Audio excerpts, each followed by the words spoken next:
할렐루야. 여러분 반갑습니다. 제가 오전에 왕과 사는 남자 영화 소개해 드렸는데 안 보신 분들은 한번 꼭 보시고요. 그리고 요즘에 또 우리 인기 있는 영화 중에 신의 악단이라는 영화가 있는데 아마 보신 분들도 꽤 있으실 겁니다.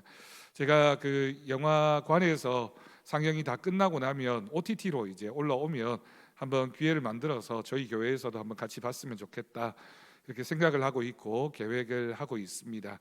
이렇게 좋은 영화 있을 때 가족들하고 또 자녀들하고 한번 같이 보는 것도 참 좋은 기회인 것 같고요. 그런 시간들을 통해서 또 대화하기도 하고 하나님이 우리에게 주신 의미가 뭔가를 깊이 생각하는 시간도 가졌으면 좋겠습니다. 그런 생각을 했습니다. 여러분, 점심시간에 줄을 서서 먹을 정도로 엄청난 맛집을 여러분들이 혹시 발견했다고 상상해 보십시오.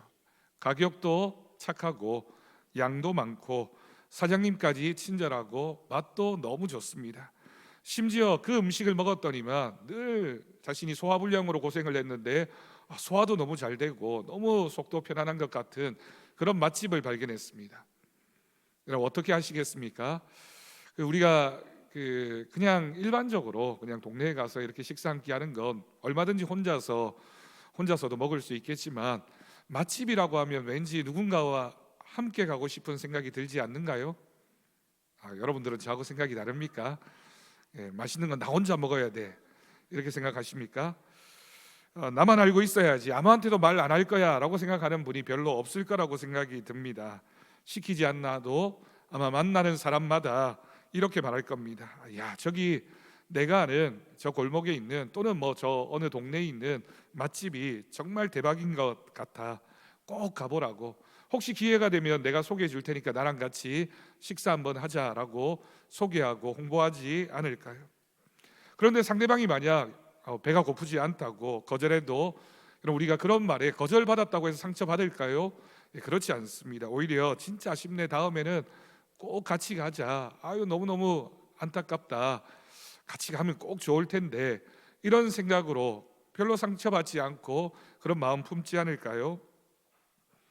전도가 뭘까? 저는 좋은 맛집을 발견했을 때 그 맛집을 소개하는 거라고 생각합니다.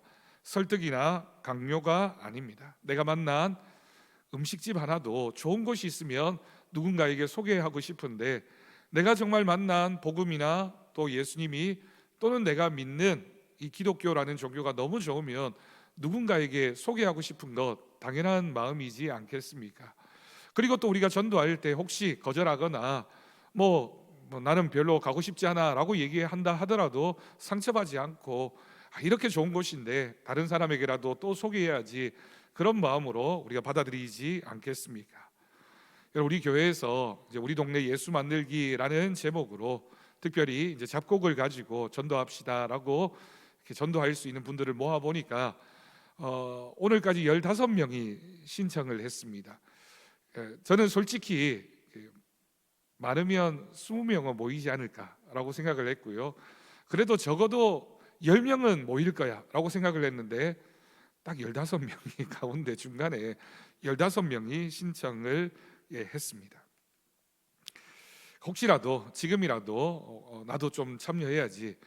조금 아쉬운 건 남자분이 한 분도 없습니다. 우리 여자 성도님들만 15분 이렇게 신청을 하셨는데 우리 남자분 중에도 이거 남자 여자 가리지 않는 일이고 또 남자분도 훨씬 더 잘할 수 있는 일이니까 꼭 한번 신청하셨으면 좋겠습니다. 오늘 본문은 여러분 이런 우리를 위해서 내가 알고 있고 믿고 있고 또 전하고 싶은 복음에 관한 열정을 가진 우리를 향해서 우리 예수님이 주시는 현장 매뉴얼과 같다라고 생각합니다. 이런 매뉴얼이라고 하는 게 뭡니까? 우리가 어떤 물건을 사거나 또는 어떤 일을 하려고 할 때 이 방법대로 하면 제대로 사용할 수 있어 라고 알려주는 게 매뉴얼이죠. 물론 우리 한국 사람들 참 매뉴얼 안 봅니다. 그죠? 사용 설명서 받으면 전혀 상관없이 다 그냥 버려버리고 나중에 가서 이거 어떻게 하지 막 되는 대로 한번 해보다가 안 되면 뭐 이렇게 만들었냐고 화를 내고, 자기가 사실은 제대로 배우지 않고 사용해서 그런 줄 모르고 그런 경우가 많이 있습니다. 오늘 말씀이 전도의 마음을 가진 사람, 또 내가 하나님의 복음을 좀 전할 수 없을까 고민하고 있는 분들을 향해서 주는 매뉴얼입니다. 이 매뉴얼은 우리가 꼭 잘 읽어보고 이 매뉴얼대로 잘 해서 복음이 전해지는 역사가 있었으면 좋겠습니다. 오늘 말씀에서 예수님께서는 12제자, 우리가 복음서를 읽다 보면 12명의 제자는 참 잘 알고 있는데 예수님 곁에 12명의 제자만 있었던 것은 아닙니다. 오늘 말씀에서도 나와 있는 것처럼 따로 70명, 70인을 세워서 자신이 가시려는 각 동네와 지역으로 둘씩 앞서 보내셨다라고 성경은 기록하고 있습니다. 왜 둘씩 보내셨을까요? 혼자 가면 뻘쭘하니까, 누가 아니면 이렇게 괴롭히면 두 사람이 힘 모아서 이겨내라고 그래서 보내셨을까요? 그렇지 않습니다. 격려하고 의지하라는 뜻도 있겠지만 그 마음속에 담겨져 있는 그 복음에 대한 증언을 서로가 함께 나누면서 서로 동기부여해서 믿음 잃지 않고 열심히 그 일을 잘 감당하라라는 의미로 예수님이 그렇게 하셨습니다. 여러분, 우리도 사실은 70명이 되었든 15명이 되었든 혼자가 되었든 하나님께서 우리를 전도대라는 이름으로 보내어 주셨습니다. 우리 각자에게 하나님이 주신 복음을 전하라라는 사명이 있다라고 하는 거죠. 물론 어떤 분들은 우리 교회에서 하는 이 작곡 나눔에 참여해서 하는 분들도 있겠고, 또 어떤 분들은 자기 삶 속에서 또 동네나 마을에서 각자의 방법대로 또 복음을 전하는 분들도 있을 거라고 생각이 듭니다. 누구든지 우리는 보냄을 받은 사람들입니다. 주님이 우리를 보내셨습니다.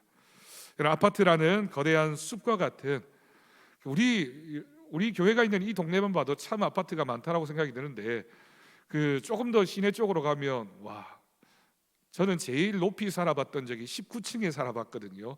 19층, 제가 높은 곳에 올라가면 좀 두려움을 느껴서 저는 놀이공원 가면 범퍼카밖에 안 타는 사람입니다. 어디 높은 데 올라가는 게 되게 무서워해서 제 평생에 스키장 딱 한 번 가봤는데 스키장 가서 리프트 타는데 얼마나 무섭던지 눈을 뜨지를 못하고 탔던 기억이 있습니다. 제가 19층에 살 때 정말 높다라고 생각했거든요. 베란다에 가서 이렇게 이불을 널 일이 있었는데 이불 널러 갔다가 쓰러지는 줄 알았어요. 너무 무서워가지고, 너무 높아가지고. 그런데 대구 시내에도 19층이 뭡니까? 여러분, 요즘에 20층, 30층, 40층도 있나요? 50층도 있나요? 50층도 있습니까? 제가 모르는 세상이 있었군요. 그렇게 높은 아파트도 있네요.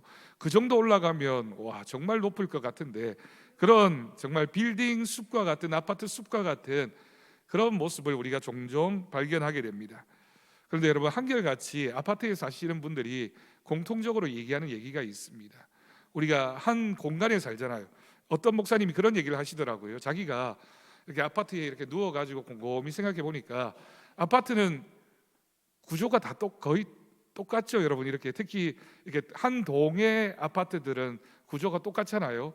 자기가 이렇게 침대에 누워가지고 있는데 생각해 보니까 사는 집이 만약에 20층이라면 똑같은 대부분 안방 위치도 똑같고 구조가 똑같다 보니까 침대가 놓이는 위치도 되게 거의 비슷하잖아요. 놓일 만한데 놓이잖아요.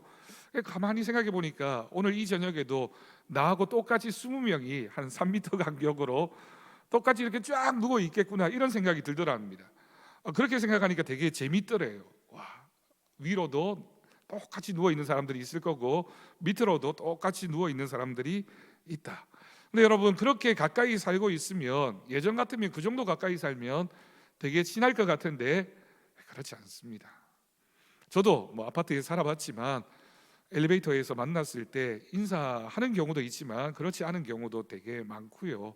또 때로는 누군가 낯선 사람 만나면 무섭기까지 합니다. 누가 이렇게 모자 눌러 쓰고 좀 등치도 크고 이런 사람이 같이 아파트 살면 여자분들은 그런 느낌 많이 가지지 않나요? 괜히 두렵기도 하고 혹시나 어떤 어려움이 생기면 어떡하나라는 생각도 합니다. 그러다 보니 여러분, 요즘에 얼마나 보안에 관한 생각들이 많아서 아파트 문이 되게 단단하잖아요. 예전에 우리가 살았던 집들을 생각해 보면 문을 열어놓고 사는 경우도 되게 많았고요. 예전에 복도식 아파트는 특히 이렇게 여름 되면 다 문 열어놓고 그냥 사는 경우도 많았죠. 담도 낮았고요. 그리고 안을 들여다볼 수도 있는 그런 모습들도 많이 있었습니다. 근데 요즘은 보안에 철저합니다. 집 안에 들어가면 사실은 정말 단절된 채, 고립된 채 살아가고 있는 것이 우리들의 모습입니다.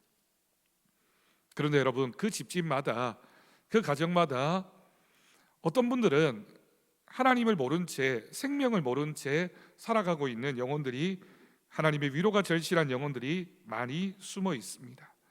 그래서 여러분, 우리 교회에서 이 작곡 한 봉투를 통해서 그런 분들에게 조금이라도 예수님의 사랑을 우리가 가지고 다가갈 수 있도록, 그분들에게 교회가 어떤 것인지, 예수님이 어떤 분이신지 소개하기 위해서 매개체로 우리가 그것을 사용하게 됩니다. 그런 마음들이 우리가 모여질 때 우리 교회가 있는 이 지역과 또 우리가 살아가고 있는 이 대구 땅이 오늘 말씀의 제목처럼 예수 마을이 되는, 그래서 우리 마을 이름이 예수 마을이야, 예수 믿는 마을이야 라는 그런 이름을 가졌으면 좋겠습니다. 제가 아는 시골 동네 어느 시골에 가면 그 마을에 한 70호 정도의 그 사람들이 사는데 70호 중에 한두 집 빼놓고 다 똑같은 교회를 다니는 그런 마을을 가본 적이 있습니다. 그럼 70호 가구가 사는 마을에 한 68집, 9집 정도 다 같은 교회를 다니면 그 동네가 진짜 예수 마을입니다. 정말 그런 마을이죠. 그러면 동네에서 만나는 사람들이 다 한 교회 성도들인 겁니다. 제가 그런 생각을 해봤어요. 우리 여러분들이 살고 있는 아파트 한 동에 우리랑 같이 신앙생활하고 우리 더사랑교회를 다니는 식구들이 한 10집 산다면, 20층에 10집쯤 산다면 얼마나 자주 우리가 만날 수 있을까? 얼마나 우리가 같이 교회 갈 때 같이 갈 수 있을까?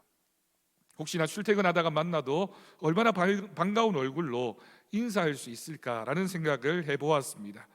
우리가 오늘 본문 말씀을 통해서 이렇게 예수 마을로 만들어가기 위해서, 우리 더사랑교회가 이 지역과 대구 땅에 예수님의 복음을 전하는 마을이 되기 위해서, 그런 교회가 되기 위해서 우리가 매뉴얼을 잘 읽어야 되는데, 그 세 가지 원칙을 우리가 간단하게 살펴보려고 합니다. 그럼 첫 번째, 예수님이 말씀하시는 전도의 첫 번째 원칙은 말씀이 세 가지로 나와 있는데요, 어느 집에 들어가든지 먼저 말하되 이 집이 평안할지어다 하라는 것입니다. 그럼 우리가 어느 집 문 앞에 서서 전도지, 작곡 봉투 전할 때 우리 마음가짐은 이래야 합니다. 내가 물건 하나 주러 왔다, 아이고 누구 혹시 만나면 어떡하나, 빨리 붙이고 가야지, 그런 마음이 아니라 이 가정에 하나님의 평안을 배달하러 왔다라고 하는 당당한 마음을 가지고 여러분 전해야 합니다. 저도 솔직히 그런 마음을 가진 적이 있어요. 제가 예전에 이런 전도 방법으로 전도할 때 장바구니에다가 여러 개 작곡 봉투 넣어가지고 전도지 붙여가지고 이렇게 들고 올라가면, 어떤 때는 아파트 입구에서 누군가가 나를 보고 저 사람 뭐 전단지 붙이러 왔나, 아니면 뭐 홍보하러 왔나, 이런 시각으로 보는 것이 되게 두렵거나 또는 부끄러울 때도 있었습니다. 또 내가 문 앞에 서서 이렇게 붙이려고 할 때 혹시나 갑자기 그 사람이 덜컥 하고 문을 열고 나오면, 마주치면 뭐라고 해야 되지? 내가 어느 교회 목사라고 소개해야 되나? 그 다음에는 뭐라고 말하지? 이런 생각을 가진 적도 있었습니다. 하지만 여러분, 우리가 전하는 그것은 하나님이 주시는 평화이고 평안입니다. 잡곡은 평안의 매개체입니다. 여러분, 요즘 아파트 이웃들끼리 얼마나 서로를 경계합니까? 우리 삶의 터전인 아파트를 가만히 떠올려 보면 튼튼한 철문이 있고 안전한 도어락이 있지만, 안전은 보장받았지만 정작 그 문 건너에는 누가 사는지, 어떤 아픔이 있는지 우리는 잘 모릅니다. 때로는 한 층에 서로 대문을 마주하고 있지만 앞집 사는 사람이 누구인지, 어떻게 살고 있는지 제대로 만나지도 못한 채, 교류하지 않은 채 살아가고 있는 모습들도 많이 있습니다. 예전에는 이웃사촌이라고 했는데 이웃사촌이라는 말이 옛말이 되어버렸고요, 층간소음으로 다투거나 또 서로 이렇게 갈등하는 경우도 얼마나 많이 있습니까? 엘리베이터 안에서 만나도 혹시라도 말을 건넬까 봐 스마트폰만 바라보는 것이 우리의 일상이 되지는 않았습니까? 아파트에 엘리베이터 탔는데 어린 친구가 타면서 안녕하세요 라고 인사하는 친구를 만나면 그럼 그 친구가 참 사랑스러워 보이고 대견해 보이지 않습니까? 와, 요즘에 이런 친구가 있네 라는 생각이 들지 않을까요? 그런데 요즘에 부모님들이 그렇게 인사하지 말라고 가르치는데 혹시라도 그렇게 인사했다가 말 걸다가 나쁜 사람 만나서 그 사람하고 어떻게 잘못될까 봐 그런 걱정과 두려움이 알게 모르게 우리 안에 있다라고 하는 겁니다. 우리가 우리 동네에서 전하는 이 잡곡은 그 긴장을 녹이는 평화의 도구가 될 줄로 믿습니다. 그럼 잡곡이 가진 특징이 뭡니까? 그것만 먹지는 않지만 흰쌀과 어우러져 건강을 주듯이 우리가 그 잡곡 봉투 하나에는 내가 당신과 화목하고 싶습니다, 잘 지내고 싶습니다, 내가 당신에게 사랑을 전하기를 원합니다 라는 마음이 담겨져 있는 겁니다. 그게 저는 오늘 말씀에 기록되어진 받는 사람에게 평안을 전하는 것이라고 생각합니다. 6절 말씀처럼 평안을 받을 사람이 거기 있으면 그 평안이 그에게 머물 것입니다. 우리가 전한 작곡 작은 봉투 하나이지만 그것으로 따뜻한 밥을 지어 먹을 때 그들의 몸이나 육신만이 아니라 외롭고 지친 마음에도 주님의 평안이 전해지는, 아무것도 아닌 것 같지만 그 하나를 통해서 주님의 평안을 전해줄 수 있는 그런 은혜가 있을 줄로 믿습니다. 그럼 매뉴얼 두 번째 원칙은 거기 머물며 주는 것을 먹으라 라고 말씀하십니다. 오늘 본문과 7절 말씀을 보면 예수님은 주는 것을 먹고 마시라, 차려놓은 것을 먹으라고 반복해서 말씀하십니다. 우리가 전도라고 하면 일방적으로 내가 누군가에게 주는 것이라고 생각을 하죠. 하지만 여러분, 주는 것에서 그치는 것이 아니라 함께 먹는 관계로 나아가는 것입니다. 우리가 잘 주었다 그러면 우리가 전도에 성공한 겁니까? 그렇지 않습니다.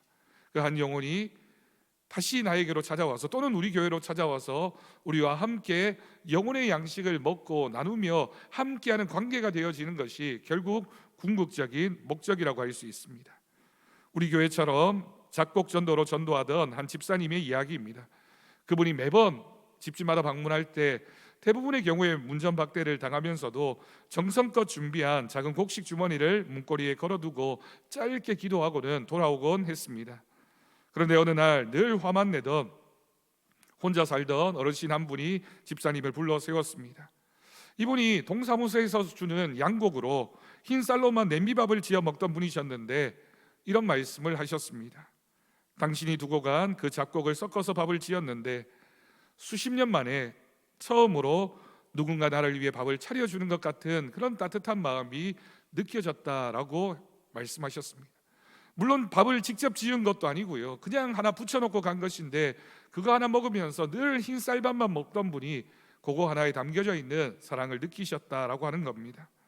눈물이 났다라고도 말씀하셨습니다. 여러분, 작은 양입니다. 어쩌면 한 사람 두 사람 정도는 적당하게 섞였다는 느낌도 들지만 좀 밥을 많이 지을 때는 한 봉지만으로 부족한 것처럼 느껴질 수 있는 양입니다. 하지만 그 전도에 함께했던 그 집사님의 기다림과 정성이 그 어르신의 마음을 녹여내는 은혜의 통로가 된 줄로 믿습니다. 여러분, 그래서 우리가 전하는 이 작곡 봉투 하나는 저는 사랑의 밥이라고 생각합니다. 이 잡곡으로 지은 밥을 먹는 우리 이웃들은 우리 교회가 그분들을 단순히 교회에 올 사람 정도로 생각하는 것이 아니라 함께 밥을 먹고 싶은 사람, 당신과 함께 밥을 먹고 싶습니다, 우리 교회에 와서 같이 밥을 먹읍시다 라고 초청하는 그런 마음의 표현이 되었으면 좋겠습니다. 그리고 언젠가 그분이 우리 교회에 와서 점심시간에 우리 교회 주일날 교회 식당에서 함께 밥을 먹을 날이 올 것입니다. 여러분, 사랑의 밥을 먹어야 영혼의 밥이 들어갈 수 있습니다. 우리가 작곡을 선택한 이유가 바로 여기에 있습니다. 그저 작은 곡식 몇 줌인 것 같지만 거기에 담겨져 있는 예수님 생명의 밥, 우리 예수님께서 자신을 말씀하실 때 나는 생명의 떡이라고 말씀하셨고 우리식으로 표현하면 나는 생명의 밥이다라고 말씀하셨습니다. 생명의 밥이 되신 예수님을 전하는 우리 모든 우리 교회 성도들이 될 수 있기를 축복합니다. 마지막 세 번째 원칙은 하나님 나라가 가까이 왔다 하라고 말씀하십니다. 그럼 마지막 9절을 보십시오. 거기 있는 병자들을 고치고 또 말하기를 하나님의 나라가 너희에게 가까이 왔다 하라. 여러분, 우리가 의사는 아닙니다. 하지만 우리가 전하는 잡곡과 그 안에 담긴 기도로 우리 이웃의 마음의 병을 우리는 고쳐낼 수 있는 능력이 있습니다.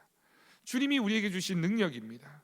우리가 기도할 때 그 기도함을 통하여 그 철문 건너편에 있는 우리와 더불어 살아가고 있는 우리 이웃들에게 예수님의 복음이 전해질 수 있도록, 우리가 기도하는 그 순간을 통하여 우리가 붙여놓은 그 전도 물품 하나를 통해서 예수님의 사랑이, 나는 붙여놓았지만 그것을 떼서 집 안으로 가져가는 그 손길을 통하여 전해지는 역사가 있을 줄로 믿습니다. 여러분, 한 아파트에 얼마나 많은 사람들이 살아가고 있습니까? 그런데 그 아파트 숲속에서 우울증으로, 고독사의 위기로, 혹은 가족 간의 불화로 신음하는 사람들이 얼마나 많은지 모릅니다. 여러분, 도시에서 비슷한 장소에서 살아가고 있으면서 어떤 사람이 돌아가셨는데도 불구하고 일주일 후에, 2주일 후에, 한 달 후에 발견되어지는 그런 안타까운 뉴스를 볼 때마다 우리가 우리 이웃에 대해서 너무 무관심한 것은 아닌가. 그러니 여러분, 우리가 나누는 것은 천국잔치의 초대장입니다. 작곡 봉투를 전하며 여러분 마음속으로 선포하십시오.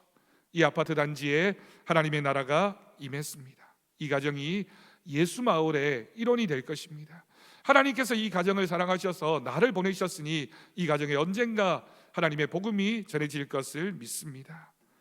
여러분, 우리가 나누는 것은 그래서 영적 양식을 공급하는 도구입니다. 잡곡은 한번 밥을 지으면 사라지겠지만 우리가 전한 예수님의 이름은 그들의 영혼 속에 남아서 언젠가는 그들의 생명을 살려내는 영혼의 양식이 될 것을 믿습니다.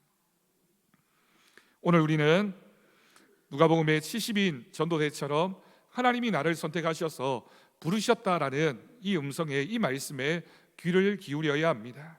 손에 작곡을 들고 나가시는 분이든 또는 다른 방법으로 전도하시는 분이든 아니어도 괜찮습니다. 우리가 같은 마을, 같은 아파트에서 이웃과 함께 더불어 살아가고 있다면 그저 한 공간만 공유하고 있는 사람들이 아니라 하나님이 나를 이곳에 보내셨고 나를 통하여 이 동네가, 이 마을이, 이 아파트가 하나님이 원하시는 그런 모습으로 변화되어지기를 원한다면 여러분, 우리는 전해야 됩니다. 우리의 손에는 작곡이 들려있지만 우리의 입술에는 평안이 있고 우리의 가슴에는 하나님의 나라가 있어서 우리가 전하는 모든 것들이 하나님의 사랑이 될 줄로 믿습니다. 여러분, 결코 두려워하지 마십시오. 11절에 기록되어진 말씀처럼 누군가는 거절할 수도 있습니다. 그러나 괜찮습니다. 우리는 그저 평안을 빌고 사랑의 양식을 전하면 됩니다. 그 잡곡 하나리 이웃의 밥솥에서 익어갈 때 그들의 영혼 속에서도 복음의 씨앗이 자라나는 은혜가 생겨나게 될 것을 믿습니다. 이번 사역을 통해서 우리 동네가 이웃 간의 이런 담벼락, 이웃 간의 이런 벽을 허물고 서로를 돌아볼 수 있는 예수 마을로 거듭나는 기회가 되기를 소망합니다. 여러분이 전하는 작곡 봉투 안에 여러분의 기도 10분이 있다면, 여러분의 사랑 10분이 있다면, 그리고 그곳에 예수님의 생명이 담겨져 있다면 우리는 복음의 배달부, 사랑의 배달부가 되어서 하나님 주신 사명 잘 감당하는, 누가 뭐라고 해도 주신 사명 잘 감당해 나가는 하나님이 사랑하는 귀한 일꾼이 되기를, 참여하기를 간절히 바랍니다. 그래서 언젠가는 우리 아파트 단지마다 복도에 들었으면 어느 집에 찬송 소리가 들리고, 어느 집 앞에서 기독교 방송이 흘러나오고, 어느 아파트 앞에서 만났을 때 우리 교회 성도를 만났을 때 기뻐하는 마음으로 인사할 수 있는 그런 때가 속히 오기를, 하나님 나라가 확장되어지는 기적이 이루어지기를 우리 모두가 참여할 수 있기를 주님의 이름으로 축원합니다. 오늘은